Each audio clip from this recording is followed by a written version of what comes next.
Welcome to Monday Morning Musings. I'm Ingrid Silver, and this is a series of chats with some amazing female lawyers.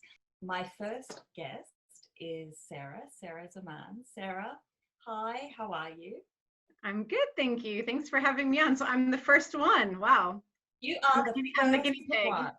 Exactly, Good. you're my guinea pig. Good. So Sarah, this is a chat about the year that's been, taking stock and just taking a moment to sort of explore some of the learnings from it all. But before we jump into that, can you tell people a bit about who you are, where you're from, what your journey's been, and anything else you want to share, really? Sure. Okay. So I'm from New York. I qualified into law in 2004. I took the New York bar exam and then 6 months later took California to sort of cover both coasts. And thought I would practice somewhere between New York and California for the rest of my life. And in 2007, an interesting opportunity came up for me to come to London and practice for a bit. So I took the opportunity and I've never looked back. It's been 13 years now. And I've sort of jumped around a little bit from private practice where I started in the private equity M&A team of S.J. Berwin. I then moved to Dentons, where I met you, Ingrid. I was there for 4 years, and then from then moved on to where I'm now, which is Ascential PLC, where I've been for 8.5 years. Wow, 8.5 years already. Yeah. So tell us a bit about Ascential and your role there and what that's been like, sort of making the move from private practice to in-house and what that role feels like. Sure. So Ascential is at the moment, it's a FTSE 250 PLC, but it wasn't always. So when I joined, it was owned by Apax Private Equity and the Guardian Media Group and a JV. We then did an IPO about 4 years ago, and we've been listed on the London Stock Exchange ever since. So I'm the legal director at group level for all group commercial, corporate, and M&A work. And basically that means that every day my job is different because this company is massively transformative. It was once called EMAP, so that might be a more familiar term to those who've been around sort of London media and publishing markets for a while. But we've sold now all our EMAP publishing magazines, etc. And now we're focused a lot more on information services, particularly in the e-commerce and marketing information services space. And it's a sort of combination of subscription information businesses, events businesses, large scale, for example, Cannes Lions, and more like consultancy type of businesses. So we've changed quite a lot over the 8.5 years, but it's very like fun, fast paced, dynamic. I work with some very clever people. They always keep me on my toes, and it's challenging, but it's also super interesting.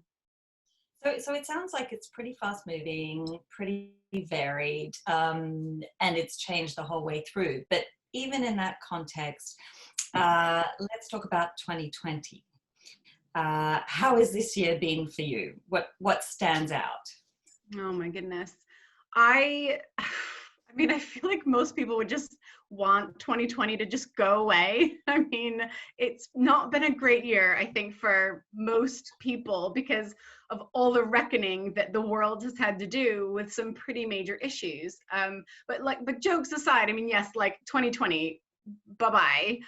But actually, there's some really key learnings from it. And so it's important, I think, you've mentioned this as well, Ingrid, to really like reflect on actually what have we gained from 2020? 2020 has been massively challenging, I think, as personally as a working mom. I had both of my young children at home for in excess of 6 months, while continuing to try to work a very busy, very quite stressful job. So I think during COVID, everyone's had to shift priorities a little bit. So if I think about business priorities, well, you know, on the M&A side, we haven't really slowed down on M&A side, and it's only highlighted the importance of M&A, really, because, you know, the organic growth isn't there, and we need to continue to deliver to the market on our expectations. So we have a really good track record in M&A, so we continue to push M&A, and that's never going to kind of be quiet for us. You know, business parties have shifted to where we have more, you know, potential disputes than we used to, because, you know, our counterparties are also in really tricky positions. Some of them can't perform contracts. The world is just honestly a different place in 2020, and you have to think about it differently before, because what you think you knew before 2020, I think we all realized actually how little we knew about how to handle sort of tricky situations that were unexpected. So that's sort of in the realm of like the essential business priorities, there's been a massive shift. But in the perspective of my own personal priorities, 2020 has been a massive shift for me as well. I started out in March, when like the pandemic first kind of really hit London in a really true sense, by thinking, okay, cool, I'm just going to carry on doing everything I did before. Just going to set up my home office, where I'm at now, and my children will just entertain themselves. They'll play outside. The weather was okay. You know, they'll watch a bit more TV. And, you know, and when school became online, I thought, oh, they'll just kind of get on with it. They'll just teach themselves. And I am a sort of perfectionist by nature, and I approached it like that. And I quickly realized, I think, I was gonna fail. I was gonna fail very, like in every sense of the word. I was gonna fail. I was gonna fail with my job. I was gonna fail as a mother. I was gonna fail as a wife. I mean, I was gonna fail in, you know, basically looking after myself as well, which was the first thing to go. I think, like working mothers, when you're juggling everything, your own health, your own well-being, that's the first thing to go. Do you think, well, I'm juggling all these balls in the air, and actually that's the first ball that you let drop, right? You think like, I can't juggle it all. I'll get to the gym next week. I'll go to that yoga class next week. I'll meet up with my friend for lunch next week. There's always a next time, and it's not sustainable. So I've had quite a lot of lessons about how to think about juggling priorities with my own values in mind. And 2020 has really been the year for that, I think, whether we wanted it to be or not. Yeah, no, exactly. So that's really interesting to sort of hear you openly talk about the sort of craziness of the reality of life, and how we were all basically just failing at some point until we recalibrated how things were going to play out. And before that, you touched on how on the business front, I want to come back to the personal front in a second, but on the business front, you talked about priorities changing as well, and you also said something very interesting about all the things we didn't know. So before we talk about the bits we didn't know and how that shapes your thinking now, priorities, how have things changed in terms of priorities? Is it reactions to the economy or to the physical and practical impacts of COVID on business activities? Or tell me a bit more about that. That's interesting. My own observation is that there's been a little bit of a shift from short-term thinking to long-term thinking. And there was a thinking before COVID that actually, if we're doing the same thing every year and we're growing pretty substantially, we're comfortable with that growth, we just keep doing it, right? We just keep doing the things that have been working really well. And everyone thought that that was a recipe for success, right? So you almost get too comfortable in your own success. So, you know, Ascential is a company in 8.5 years. They've been through a lot, but they are a very successful business. And they, you know, we've had our CEO, he's been with our business for almost 9 years now. And since he has come with us, he has really delivered to the market. So there's a mindset at Ascential and similar companies that, you know, if you've got this like winning formula, or you think you have a winning formula because you've got all the internal factors right? You've got a highly motivated, and, you know, hopefully rewarded workforce. You've got your customers happy. You've prioritized which parts of your business you really want to focus on. You've grown organically, as well as through acquisitions. So you've covered all these bases, and you think, okay, I'm just carry on doing that. And then COVID happened, and it's like, whoa, okay, we're not in control of this actually, and we can react to it, but we now need to understand the balance of actually what is within the realm of our control and what is not in our control, and what can we do to make the best of a bad situation. And actually it makes you really reevaluate all of the things that you thought that you knew about, you know, just hitting these deadlines and hitting these thresholds and hitting these triggers to try to get to the next phase.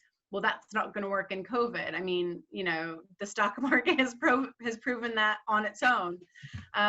So I think we're having to really think about actually long term, what's the kind of growth that is going to be sustainable, and is it a growth year for us? Is that the goal? Well, no, of course not. Our goal is not double-digit growth anymore. And you know, I think any company in our position is going to say the same. I think we want to still deliver on expectations, but we are having to really reevaluate actually what is right for the business long term, what's going to be sustainable. And actually, let's think about how we really manage these kinds of risks. And, you know, do we have the right contingency plans in place for if there was something like this in the future? And are we actually really set up? Do we have the right insurance in place? I mean, do we really have the right customers with the right profiles and values to be able to work with them as a business sustainably going forward?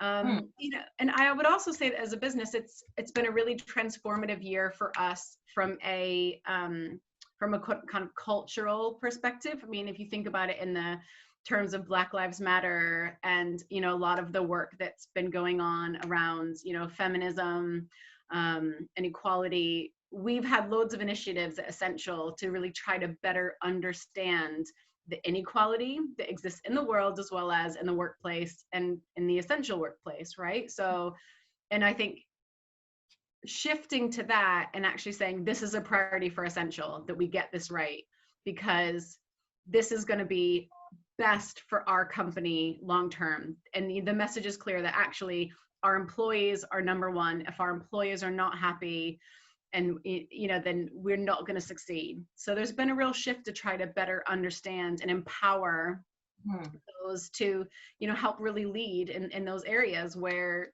you know, Ascential and other, you know, FTSE companies have been pretty quiet. So the themes that are really strongly coming through from what you're saying, I think, is this sort of long-term vision over short-term. There's something around sustainability, which is really interesting, coupled with risk, I think. And then the culture piece, and how it almost sounds like that's moving towards being at the center of long-term sustainability, which is really interesting. So that's kind of a bigger vision, which you're part of and you play a role in. And a little while ago, you mentioned something about how all the things that we didn't know that we now know, and how that affects things. So in terms of how you now approach your role and what you do and the issues you face, what are the learnings from you? What are you doing differently? What do you plan to do differently? What are the real key insights and practical implications? So just a small question. Right. No.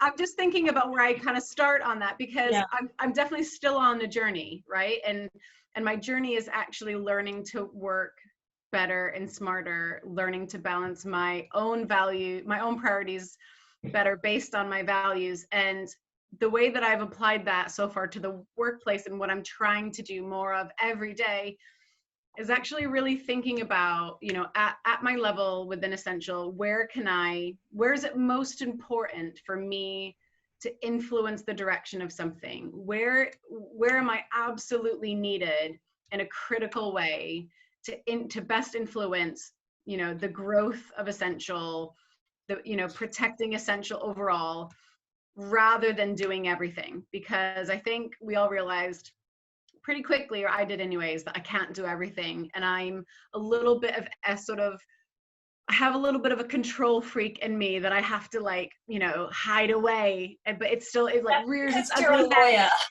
I know. We're all control free. But it's Just it's the rest a of the world nightmare. doesn't understand us. Yeah. If you're hard on yourself, which I'm in, this is my another area of self-growth for me. If you're hard on yourself, you're a perfectionist, you're a little bit of a control freak, you start to get very overwhelmed quickly about not delivering on absolutely every single thing. And all of a sudden these like chasing emails come up, and you think, oh my gosh, I still have 250 unread emails today. Like, what am I going to do? Where do I even start?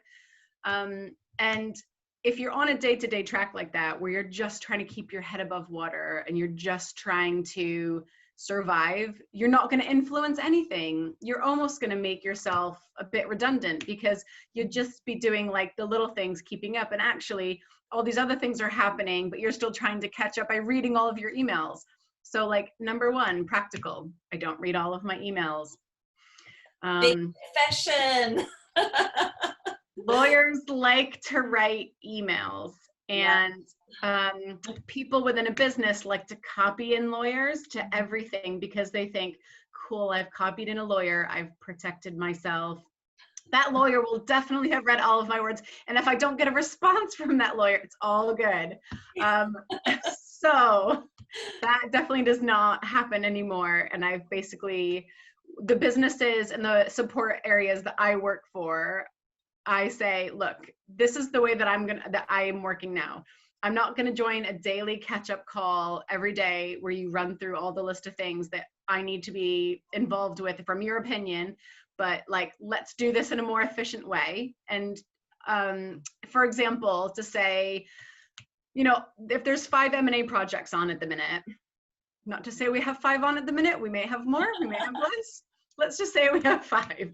Then, okay, do I actually need to be involved in all 5 of those transactions? The answer is probably not, because some of them might be low value. Some of them actually might be sort of, they might be able to run quite easily on their own with the business person or someone from the M&A team and actually a set of external lawyers. So in those situations, I'm like, am I really adding a lot of value if it's a pretty straightforward transaction? And then, you know, thinking about actually, where will my CEO and my CFO expect me to be across? So really tricky, complicated structuring issues, you know, issues that are identified in a diligence report involving risk, compliance, those kinds of areas, where in a negotiation, the external lawyers are not managing to reach agreement without the involvement of a business person. That's where I would normally get involved. And so I'll agree with my support functions that I'm working with, and the M&A team and my CEO and my CFO, actually, you know, where I would need to get involved, or actually where we can send things out to a law firm for them to do it in just as efficient a way, or if not more efficient, really. So thinking more strategically about, where am I going to influence? Where am I going to best, you know, help move the company forward? Actually, what am I here for? I'm not here to like, you know, make sure everything's okay. And I have a team of 2 wonderful women that work with me as well. And, you know, and it's about empowering them as well, saying like, you know, I don't need to be copied on all your emails. Like, you're senior enough now, you're going to run this and you're capable. Come to me. I'm here if you need me, but I'm not going to micromanage you, because I don't have the time to micromanage you. And also, I'm clipping your wings if I'm micromanaging you. You need to soar, and, you know, you don't need me over your shoulder. So it's thinking about how I manage as well. It sounds like there's something around rethinking the processes and sort of the way you operate. And I love what you just said at the end there about empowering people. This is a real opportunity to empower people, because we have no choice but to become more efficient.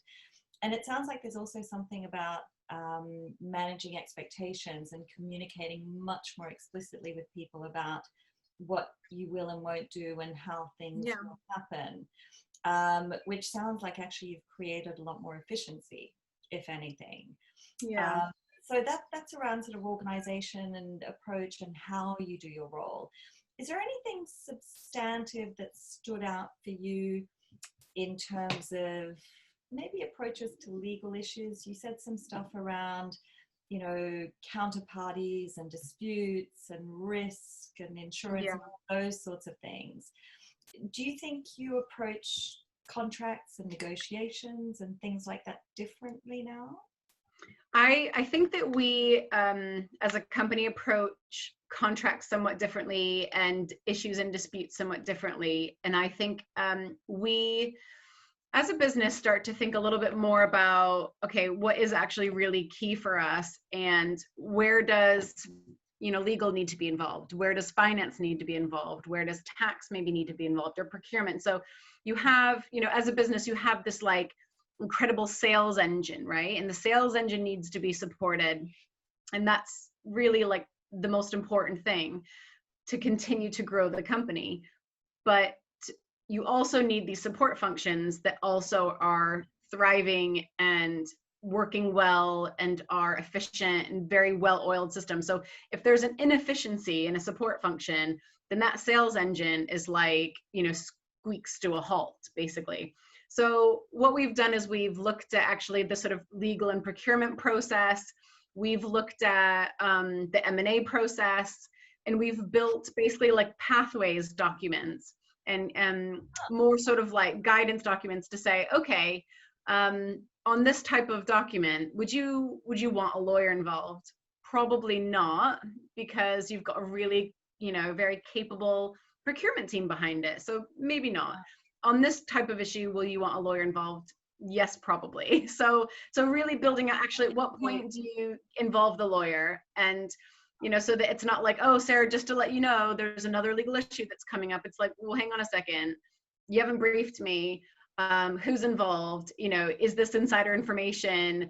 You know, is our tax person involved? You know, has this gone externally? So thinking about all of that, whereas, because and it goes back to what you were saying about sort of processes and communication. It's really being very strategic about bringing in the right set of skills at the right time.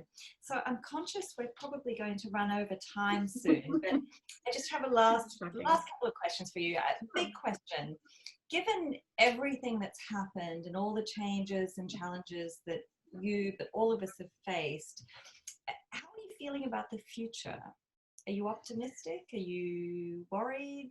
So I am a serial optimist by nature. I try to be positive in everything I do.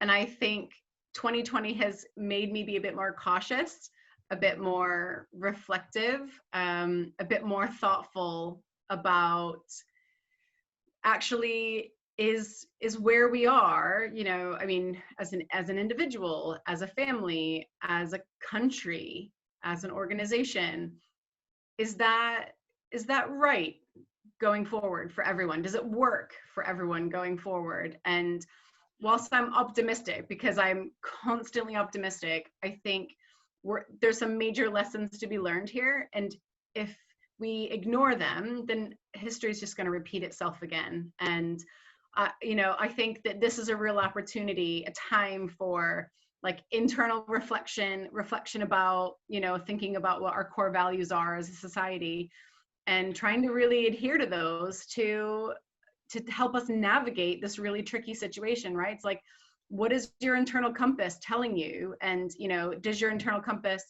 does it match with your values actually? And how does that influence the way that you interact with other people? Do you do it in a compassionate, kind, understanding way with no judgment? Or are you someone who doesn't think much about that? Because if you don't think much about others and in this time, then I think it's just a really unfulfilling way to try to exist in this type of uncertainty, right? Like we've shown that, you know, when we all really do come together, that it's such a more positive and like possible, I guess more is possible. And I was talking to a friend the other day about September 11th, because it was just a few days ago, and I was in New York on September 11th. I was just a few blocks away because my law school was in Tribeca at the time, and what we were sort of discussing is actually what we really want, what we're really craving so much, is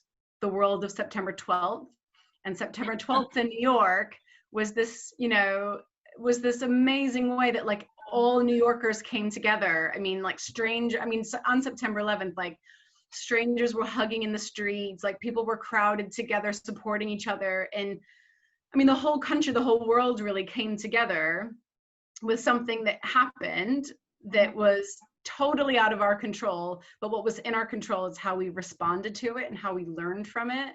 And I'm already starting to get worried that like those amazing lessons that we all learned, like as a global society, we've started to forget now.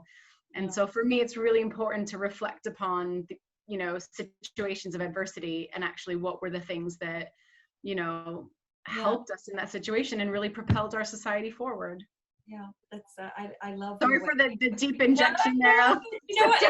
It put a lump in my throat because it's such a good way of describing that sentiment. What we want is the world of September 12th, because we want the bit where we choose how we respond, and we respond as best we can.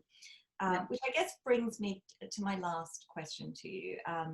One of the first things you talked about when I asked you about how things have been for you was your family and your kids and being a mom and so on. You've shared with us your journey, your world, and all the amazing things you do and your role and so on.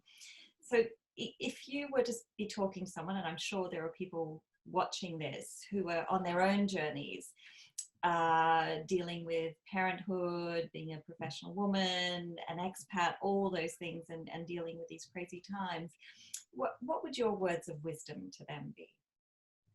Well, I think that, so number one, the lesson that I think has been most important, and that is I'm continuing to learn, is actually self-love and kindness to myself, and actually giving time for myself, because it's really truly important, and particularly when you're in a COVID situation, when you're home with your family, that you are feeling safe and happy. And I think there's this saying, right, which is something like, if mama ain't happy, ain't nobody happy. And so don't you think that's true? And so if all you're trying to do is juggle work with home and family, and you're kind of forgetting about yourself, well, that's, you are, as a mother, as a working mother, the glue that holds a family together. And if you're kind of crumbling, then then the cracks are really going to show in a family as well. So that's sort of like my first, I would say, like my little pearl of wisdom, which is just be nice to yourself and just be easy on yourself. And sometimes you just need to go outside and take a walk around the block, and not worry about not reading those emails. Right. And it's a journey, right? Like, you're not going to wake up one day and be like, I'm okay that I have 250 unread emails in my inbox. And even now when I look at them, I'm like, ooh, and I've actually moved them to a folder. It's like an archive folder, which is like, I haven't deleted them, but I'm not going to look at them. There's a practical tip for people. Move the emails to where you can't see them. Right. Sarah, yes. Thank you so much. You've been absolutely amazing, as always. Oh, you're welcome. Thank you for having me. I've loved this. Soon. Happy Monday, and have a great week. You too. Thanks a lot.